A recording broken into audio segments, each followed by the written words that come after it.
Shalom, selamat pagi. Jumpa kembali dalam renungan harian GMI Ebenezer. Tuhan selalu menyertai orang-orang yang berlindung padanya. Orang-orang yang mengasihi Tuhan akan menikmati berkat Tuhan. Dan orang-orang yang bersandar kepada Tuhan akan memperoleh kekuatan yang baru. Tuhan siap menopangmu, Tuhan siap menolongmu, Tuhan siap menghiburmu.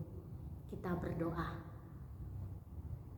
Kami bersyukur dan terima kasih karena kami punya Tuhan yang besar, Tuhan yang kami sembah, Tuhan yang kami puji, melebihi kekuatan kami, melebihi segala apa yang kami miliki. Dan kami percaya karena kebesaran-Mu, karena kekuasaan-Mu, Engkau juga mampu menolong hidup kami.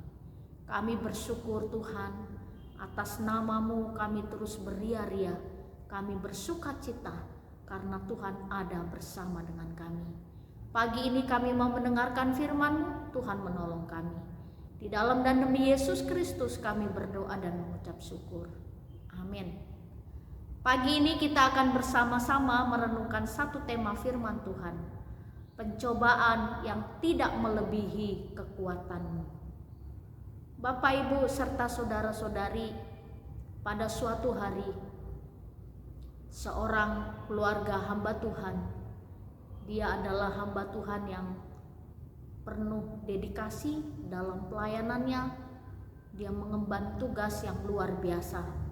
Dia juga pernah menjadi pimpinan di salah satu sinode gereja. Dan orang mengenalnya sebagai orang yang rendah hati, orang yang ramah, dan segala sesuatu dia persembahkan untuk pelayanan. Tuhan karuniakan 4 orang anak di tengah-tengah keluarga. Tiba-tiba di tengah pelayanan yang begitu luar biasa, seluruh jemaat diberkati dan jemaat selalu memuji sang hamba Tuhan. Lalu ketika peristiwa terjadi, sang hamba Tuhan dipanggil oleh Tuhan yang Maha Kuasa. Dan ketika itu Tuhan panggil dia belum tua sekali. Umurnya masih setengah tua. Lalu jemaat katakan, kenapa cepat sekali Tuhan panggil hamba Tuhan? Dan yang lebih menyedihkan sekali, dia tinggalkan 4 orang anak dan seorang istri. Lalu istri juga tidak punya kesibukan yang lain, karena selama ini dia mendampingi suami sebagai istri hamba Tuhan. Ketika peristiwa itu terjadi, orang memikirkan bagaimana hidup keempat anaknya. Dan anak yang pertama masih kuliah dan banyak membutuhkan biaya. Lalu banyak orang katakan bagaimana mereka bisa hidup. Tapi senior hamba Tuhan katakan dalam kata sambutan ketika acara penghiburan, dia katakan Tuhan tidak pernah tinggalkan orang-orang yang berseru kepadanya. Dan setiap peristiwa yang terjadi, Tuhan selalu memberi kekuatan. Akhirnya mereka mengimani, dan ibu gembala sang istri, Tuhan percayakan satu pekerjaan. Ada jemaat yang menawarkan pekerjaan. Lalu mereka juga tidak ada rumah, tapi ada jemaat yang punya rumah, tidak dikontrakkan, mereka tinggal di situ sampai mereka, anak-anak mereka bisa sekolah, bisa kerja dengan baik. Dan hari ini mungkin hampir 10 tahun lebih ditinggalkan oleh sang suami, sang ayah. Anak-anaknya berhasil. Semua yang besar sudah sekolah dan selesai S1, yang kedua, yang ketiga, lalu yang keempat juga sudah mulai masuk kuliah. Jika kita pikirkan secara logika kita, bagaimana mereka hidup, bagaimana mereka biaya sekolah.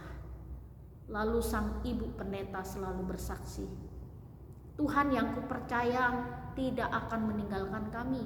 Dia selalu menyediakan segala sesuatu yang kami butuhkan. Saya juga tidak tahu datangnya dari mana berkat Tuhan. Ketika kami butuh ini, Tuhan kirim. Ketika anak saya butuh uang untuk ujian, Tuhan kirim. Ketika anak saya butuh pekerjaan, ada satu pekerjaan yang sudah siap menerimanya. Ini semua anugerah Tuhan. Bapak, Ibu, serta saudara-saudari, di dalam 1 Korintus pasal 10 ayat 13 demikian bunyi firman Tuhan. Pencobaan-pencobaan yang kamu alami ialah pencobaan-pencobaan biasa yang tidak melebihi kekuatan manusia. Sebab Allah setia dan karena itu Ia tidak akan membiarkan kamu dicobai melampaui kekuatanmu. Pada waktu kamu dicobai, Ia akan memberikan kepadamu jalan keluar sehingga kamu dapat menanggungnya. Inilah iman percaya kita. Pencobaan yang kita alami, keadaan-keadaan yang sulit yang terjadi atas hidup kita tidak akan melebihi kekuatan kita. Iblis bisa menghancurkan apa yang kita miliki. Iblis juga bisa menghancurkan segala apa yang kita dapatkan, yang kita peroleh di tengah-tengah hidup kita. Dia bisa mengambil harta kita, dia bisa mengambil karir kita. Tapi satu hal, ketika itu terjadi, Tuhan pasti memberi kekuatan, Tuhan pasti memberikan jalan keluar sehingga kita memperoleh kekuatan yang baru. Bapak, Ibu, serta saudara-saudari, pencobaan-pencobaan yang kita alami adalah pencobaan yang biasa. Dan semua kejadian peristiwa tidak akan melebihi kekuatan kita. Karena kekuatan Tuhan lebih besar. Kuasa Tuhan lebih besar dari hidup kita.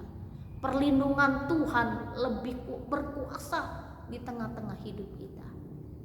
Jadi biarlah renungan pagi ini menjadi satu semangat untuk kita terus berlindung kepada Tuhan.